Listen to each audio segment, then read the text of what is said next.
প্রিয় শিক্ষার্থী, কেমন আছো? আশা করি প্রত্যেকে ভালো এবং সুস্থ আছো। আজকে আমরা আলোচনা করব পদার্থবিজ্ঞান দ্বিতীয় পত্রের ভৌত আলোক বিজ্ঞান অংশের একক চিরের গাণিতিক সমস্যা। এবার আসো আমরা আমাদের গাণিতিক সমস্যাগুলো একটু দেখি। শিক্ষার্থী, এবার আমরা একক চিরের গাণিতিক সমস্যার সমাধান করার জন্য যে সূত্রগুলো লাগবে সেই সূত্রগুলো এক নজরে আমরা দেখি। শিক্ষার্থী, এখন আমরা আমাদের প্রথম অঙ্কটা দেখি। কি দেওয়া আছে এখানে? কোনো চিরের প্রস্থ 4 × 10⁻⁻6 মিটার, 6000 আর্মস্ট্রং তরঙ্গদৈর্ঘ্যে আলো দিয়ে আলোকিত করলে কেন্দ্রীয় চরমের উভয় পাশে প্রথম ক্রম অবমগুলোর মধ্যবর্তী কৌণিক দূরত্ব কত সেটা বের করতে বলছে। তাহলে আমরা কি কি আছে এখন আগে লিখি। দেয়া আছে চিরের প্রস্থ,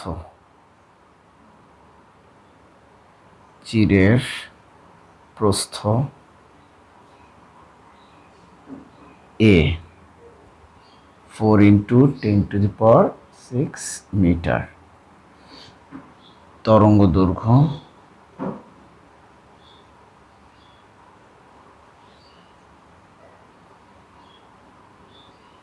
ল্যামডা 6000 আর্মস্ট্রং, একে মিটারে নেই, 10⁻⁻10 মিটার। কেন্দ্রীয় চরমের উভয় পাশে প্রথম ক্রম, তার মানে ক্রম সংখ্যা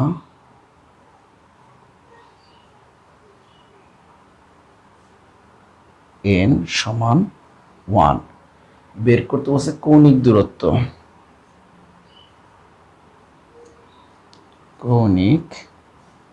দূরত্ব হোয়াট।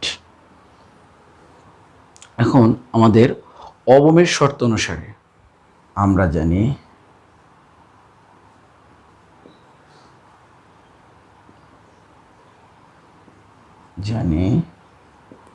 অবমের সূত্র A sin θ = n ল্যামডা।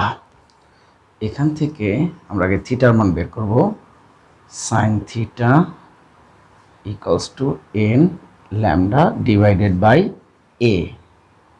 এখান থেকে থিটা সমান sign inverse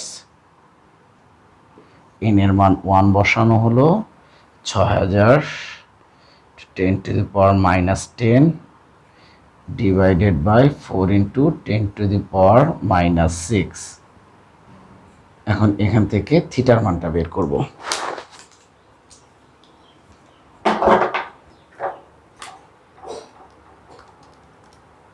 to 10⁻⁻10 divided 4 × 10⁻⁻6 bracket close, sine. Result আসবে হলো থিটা 8.626 এত ডিগ্রি। আমাকে বের করতে বলছে কৌণিক দূরত্ব। তাহলে কৌণিক দূরত্ব দেখো, সুতরাং কৌণিক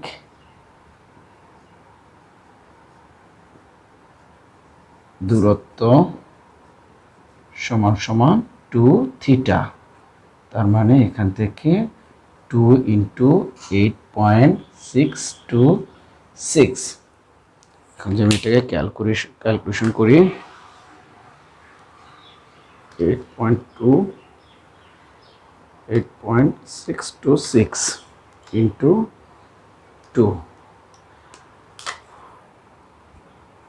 17252 এত ডিগ্রি কৌণিক দূরত্ব।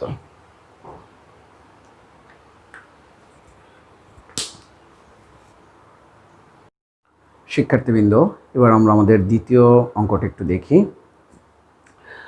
অপবর্তন পরীক্ষায় 5890 আর্মস্ট্রং তরঙ্গদৈর্ঘ্যের আলো একটি চিরের উপর আপতিত হলো। চিরের প্রস্থ 0.25 মিলিমিটার হলে কেন্দ্রীয় চরম ও প্রথম চরমের মধ্যে কৌণিক বিস্তার নির্ণয় করো, এটা বের করতে বলছে। তাহলে আমরা প্রথমে আগে লিখি কি কি আমার দেয়া আছে। প্রথমে লিখি দেয়া আছে তরঙ্গ দৈর্ঘ্য, তরঙ্গ দৈর্ঘ্য ল্যামডা 5890 আর্মস্ট্রং, মিটার নিয়ে নিই 10⁻⁻10 মিটার। এরপর দেয়া আছে চিরের প্রস্থ। চিরের প্রস্থ আমরা জানি ই দিয়ে প্রকাশ করা হয়, তাহলে দেখি চিরের প্রস্থ, চিরের প্রস্থ এ 0.25 মিলিমিটার, 0.25 ইন্টু 10⁻³ মিটার। এরপর প্রশ্নে বলা আছে কেন্দ্রীয় চরম ও প্রথম চরমের মধ্যে, তার মানে ক্রম সংখ্যা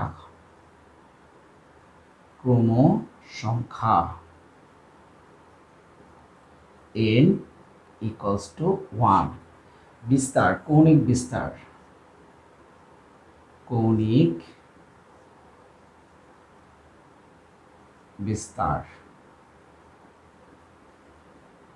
থিটা ইকুয়ালস টু হোয়াট। এখন এখানে যেহেতু বলা আছে প্রথম চরমের মধ্যে কৌণিক দৈর্ঘ্য, মানে চরমের সূত্র আমাকে ব্যবহার করতে হবে, তাহলে লিখি আমরা জানি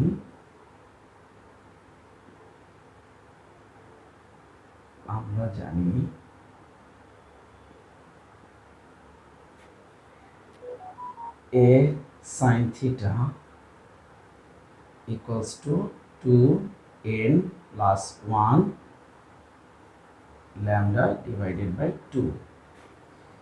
এখান থেকে sin theta 2n plus 1 উপর হবে ল্যামডা, নিচে হবে 2a। এবার সবগুলোতে আমরা মান বসায় দিই। Theta equals to sin inverse, সম্পূর্ণটাকে সেকেন্ড ব্র্যাকেটে রেখে দিই, 2 into 1 plus 1 into 5890 into 10⁻⁻10 divided by 2a, 0.25 to 10⁻⁻3। এই হলো সম্পূর্ণটাকে আমরা সেকেন্ড ব্র্যাকেটের মধ্যে রেখে দিলাম। মানে এটাকে যদি আমি সম্পূর্ণ ক্যালকুলেশন করি তাহলে থিটার মান দাঁড়াবে থিটা ইকুয়ালস টু 0.20 এত ডিগ্রি। এখন এটা হলো কেন্দ্রীয় চরম থেকে যে কোনো এক পাশের তার যে কৌণিক বিস্তার, সেটা এখন যদি বলা হয় কৌণিক দূরত্ব কত, তার মানে কেন্দ্রীয় চরম উভয় পাশে, তার মানে বিষয়টা দাঁড়াবে হলো এরকম, কেন্দ্রীয় চরমের এক পাশে এটা হলো তার কৌণিক বিস্তার, যদি দুই পাশে বের করতে বলে সম্পূর্ণটা হলো কৌণিক দূরত্ব। তাহলে আমরা একসাথে ওইটা একটু দেখাই দিই। সুতরাং কৌণিক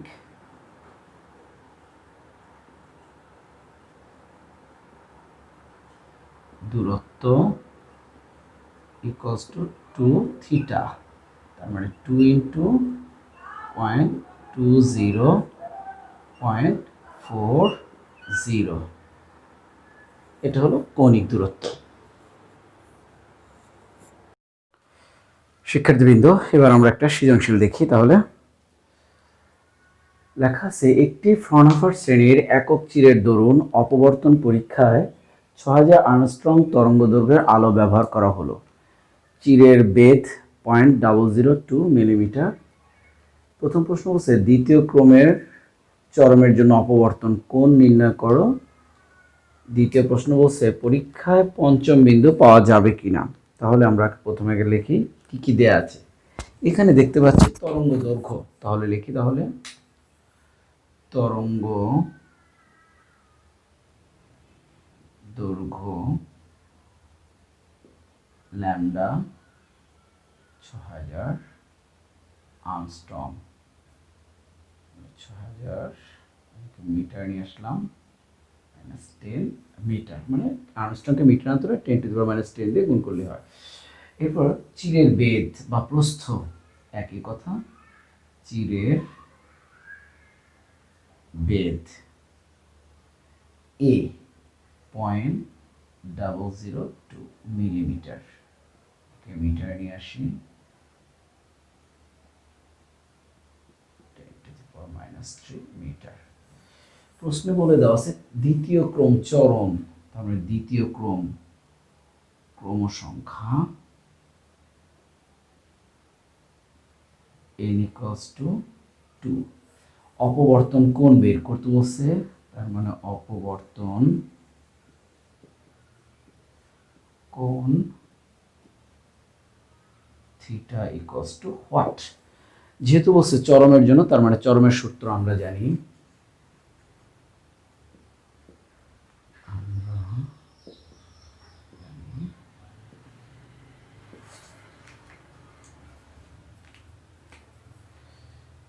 a sin theta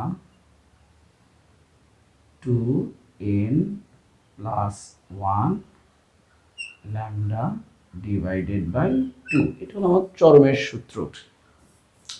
এখন এখান থেকে আমরা থিটার মানটা বের করব, তার মানে এটাকে লেখা যায় এভাবে, থিটা = sin ইনভার্স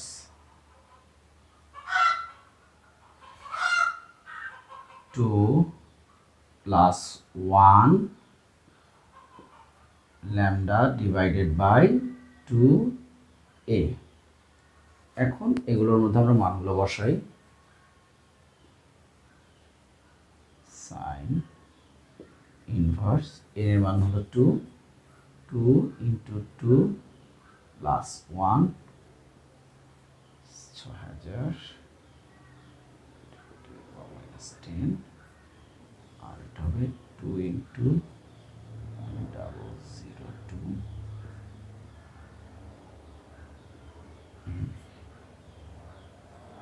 এবার আমরা যদি ক্যালকুলেশন করি, এখান থেকে আমাদের হিসাবটা কীরকম দাঁড়ায়,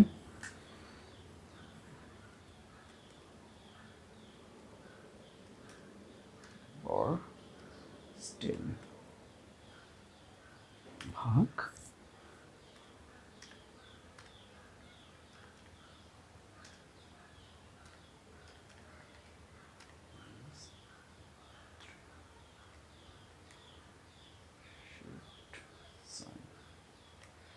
(48.59), তার মানে আমার থিটার মানটা এরকম দাঁড়ায় 48.59 এত ডিগ্রি। এটা হলো আমার অপবর্তন কোণের মান।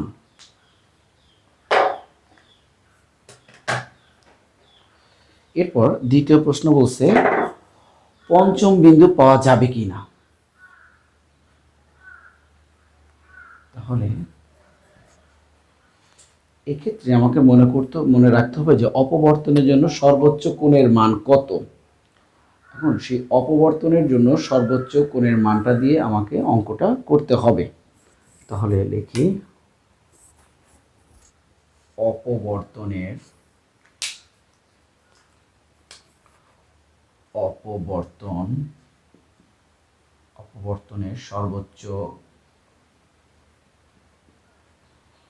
সর্বোচ্চ কোণ থিটার মান হবে সর্বোচ্চ হবে 90 ডিগ্রি। তাহলে এই 90 ডিগ্রি ধরে একবার চরমের জন্য আর একবার অবমের জন্য আমরা ক্রমসংখ্যা মানে n এর মান বের করব। n এর মান বের করার পর দেখব পঞ্চম বিন্দুটি পাওয়া যায় কিনা। তাহলে প্রথমে আসি চরমের ক্ষেত্রে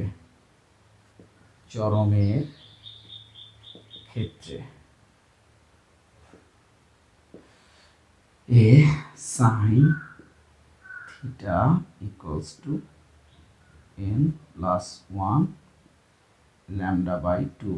এখন থিটার মান 90, এখানে যদি আমরা বসাই a sin 90 2n + 1 lambda divided by 2, এখান থেকে sin 90 মান 1, তার মানে এটা হয়ে যায় কত 2a divided by lambda 2n plus 1, তাহলে এখান থেকে 2n 2a divided by lambda minus 1। তাহলে এখন যদি আমি সবগুলোর মান এখানে বসাই, 2 into 0.00, 2 into 10 to the power minus 3, আর এখানে ল্যামডা আছে 6000, 10 to the power minus 10 minus 1। এবার এইটুকুনকে ক্যালকুলেশন করি,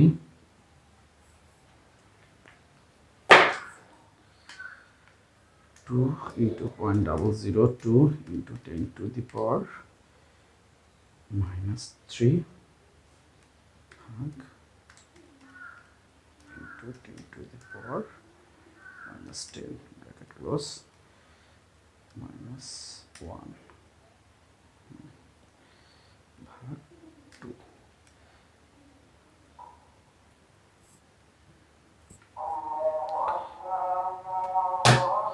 এখান থেকে যদি আমরা ক্যালকুলেশনটা করি তাহলে n এর মান এভাবে লেখা যায়, n equals to 2.83, এত ক্রমে আসে 2.83। এটা হলো n এর মান কোন ক্ষেত্রে? চরমের ক্ষেত্রে। এবার আসি অবমের ক্ষেত্রে কি হয়।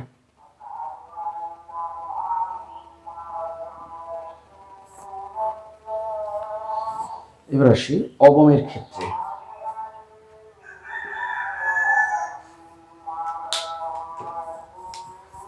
অবমের ক্ষেত্রে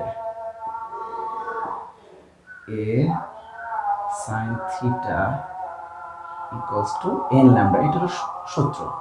একই রকম ভাবে থিটার মান বসাই, sin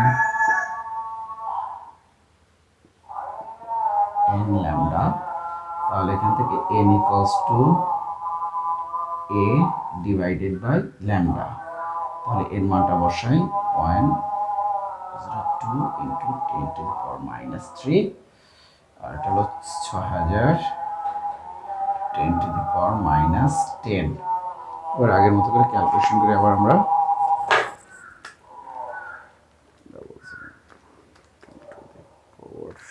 মাইনাস 3 ভাগ 00 into 10 to the power 10 close 3.33। এক্ষেত্রে n ইকুয়ালস টু আসে 3.33। তার মানে চরম এবং অবম উভয় ক্ষেত্রে আমরা ক্রম সংখ্যা পেয়ে গেলাম। এখন কেন্দ্রে আমরা জানি কেন্দ্রে থাকে উজ্জ্বল আর দুই পাশে উজ্জ্বল অন্ধকার পর্যায়ক্রমিকভাবে থাকে। তাহলে উপরে কতগুলো উজ্জ্বল আর নিচে কতগুলো উজ্জ্বল, অথবা উপরে কতগুলো অন্ধকার নিচে কতগুলো অন্ধকার, সেটা আমরা আগে দেখে নিই পর। তাহলে এবার আমরা লিখি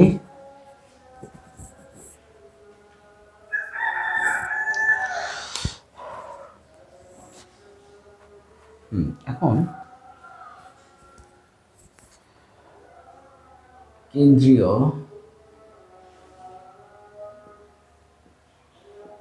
চরমের উভয় পাশে চরম মোট চরম বিন্দু, মোট চরম বিন্দু, তার মানে কেন্দ্রীয় চরমের মোট চরম বিন্দু আমি চরমের ক্ষেত্রে পেয়েছিলাম n ইকুয়ালস টু 2.83। তাহলে আমাকে এখানে চরমের ক্ষেত্রে ধরতে হবে, লিখিনি আমি এই পাশে সুবিধার জন্য আমার পাশে লিখে নিই, চরমের ক্রম সংখ্যা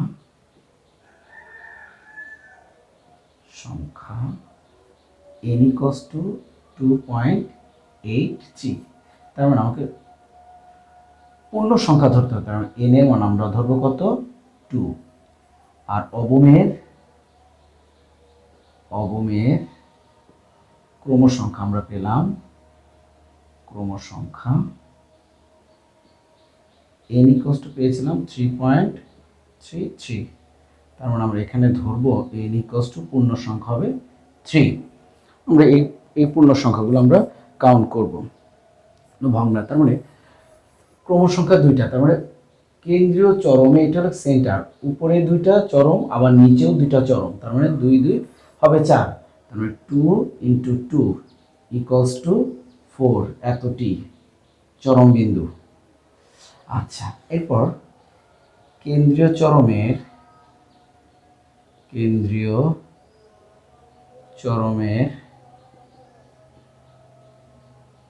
উভয় পাশে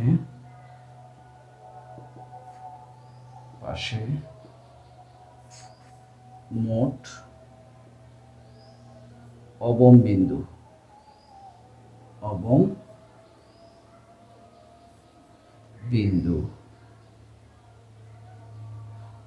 অবমের জন্য আমরা পেয়েছিলাম 3.33, তার মানে n এর মান আমরা ধরবো শুধু 3, তাহলে উপরে জুটে 3টা থাকবে, নিচে হবে 3টা, তাহলে 3 3 হবে 6, তাহলে 3 × 3, সরি এটা হবে 2 + 2 আর এটা হবে 3 +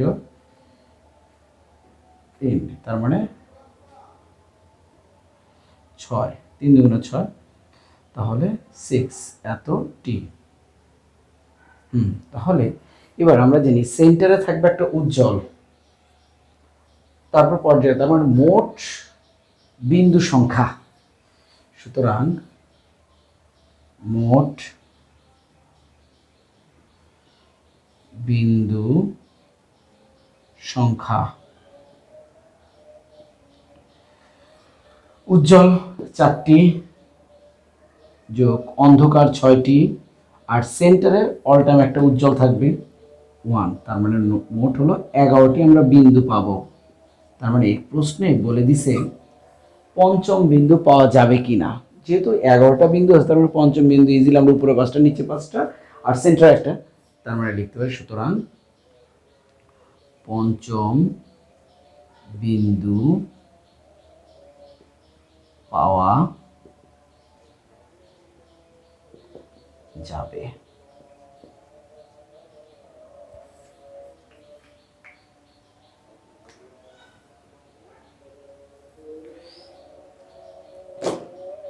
শিক্ষার্থীবৃন্দ, এরপরে তোমাদের যদি কোনো সমস্যা থাকে অবশ্যই তোমরা তোমাদের বিষয় শিক্ষকের সাথে যোগাযোগ করবে, তিনি তোমাদের বাকি অঙ্কগুলো সলভ করতে সাহায্য করবে। আজকে এই পর্যন্তই, সবাই ভালো থাকো, সুস্থ থাকো, বাসায় থাকো। আল্লাহ হাফেজ।